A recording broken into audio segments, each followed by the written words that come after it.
पिछले 800 सालों से महाराष्ट्र के पंढरपुर में आषाढ़ी महीने की शुक्ल एकादशी के पावन अवसर पर महायात्रा का आयोजन होता आ रहा है। इसे वैष्णव जनों का कुंभ कहा जाता है। देश भर में ऐसे कई यात्राओं के अवसर होते हैं और हर एक यात्रा की अपनी विशेषता होती है। पंढरपुर यात्रा की विशेषता है उसकी वारी। वारी का अर्थ है सालों साल लगातार यात्रा करना। इस यात्रा में हर साल शामिल होने वालों को वारकरी कहा जाता है और यह संप्रदाय भी वारकरी संप्रदाय कहलाता है। जब से यह वारी का आरंभ हुआ है तब से पीढ़ी दर पीढ़ी एक ही परिवार के लोग हर साल वारी के लिए निकल पड़ते हैं। महाराष्ट्र में कई स्थानों पर वैष्णव संतों के निवास रहे हैं या उनके समाधि स्थल है।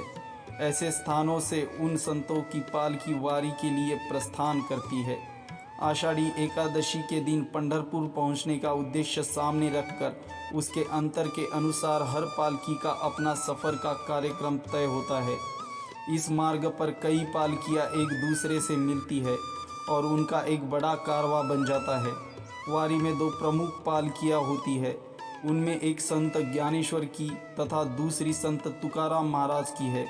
18 से 20 दिन की पैदल यात्रा कर वारकरी देवशयनी एकादशी के दिन पंढरपुर पहुंच जाते हैं। वारी में शामिल होने या वारकरी बनना यह एक परिवर्तन का आरंभ है। इसलिए आप वैष्णव हो या ना हो, एक बार वारी के साथ यात्रा करने का अनुभव ग्रहण करना बड़ा ज़रूरी है। मेरा पूरा परिवार वारकरी संप्रदाय से जुड़ा है। मेरा यह अनुभव है कि मनुष्य के विचारों में परिवर्तन होता है तो उसके आचरण में भी परिवर्तन होता है।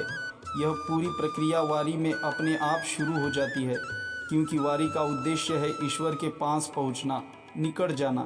वारी में दिन रात भजन कीर्तन नामस्मरण चलता रहता है। अपने घर की कामकाज की, खेत की समस्याओं को पीछे छोड़कर वारकरी वारी के लिए चल पड़ते हैं। किंतु वारकरी दैववादी बिल्कुल नहीं होता, बल्कि प्रयत्नवाद को मानकर अपने क्षेत्र में अच्छा कार्य करता है, क्योंकि हर काम में वह ईश्वर के दर्शन ही करता है। वारी का अपना एक अलग ही व्यवस्थापन होता है।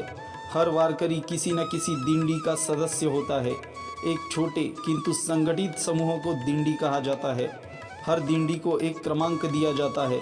पूरी वारी की यात्रा में इस दिंडी का स्थान निश्चित रहता है। किसी भी दिंडी को यह अनुशासन भंग करने की अनुमति नहीं होती। एक गांव से दूसरे गांव को जाने का समय निश्चित रहता है। कोई समय पर अपनी दिंडी में नहीं पहुंच पाए तो वारी उसके लिए बिना रुके आगे चल पड़ती है।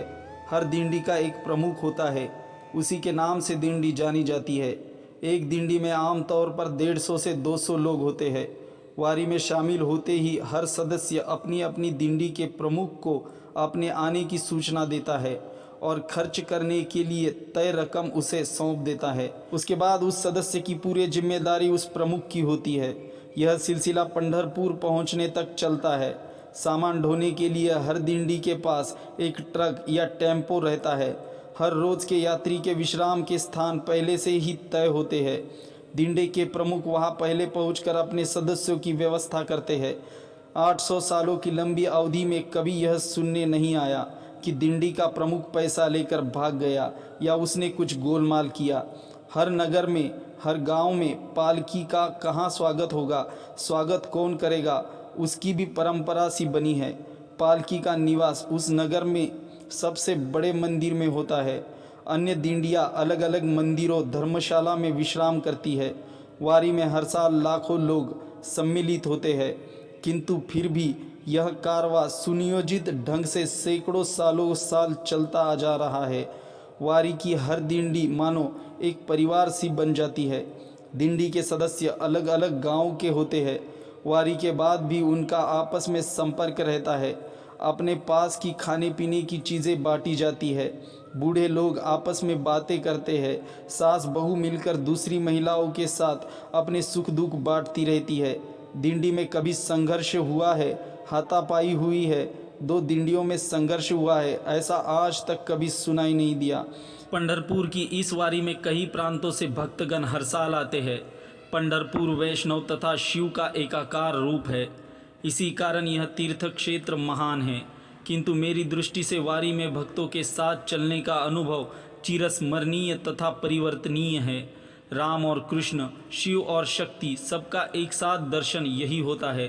तो चलो हम भी इस साल वारी में शामिल हो जाते हैं। दोस्तों, अगर वीडियो में दी गई जानकारी आप लोगों को पसंद आई तो आप प्लीज़ वीडियो को लाइक और चैनल को सब्सक्राइब कीजिए। Thanks for the watching.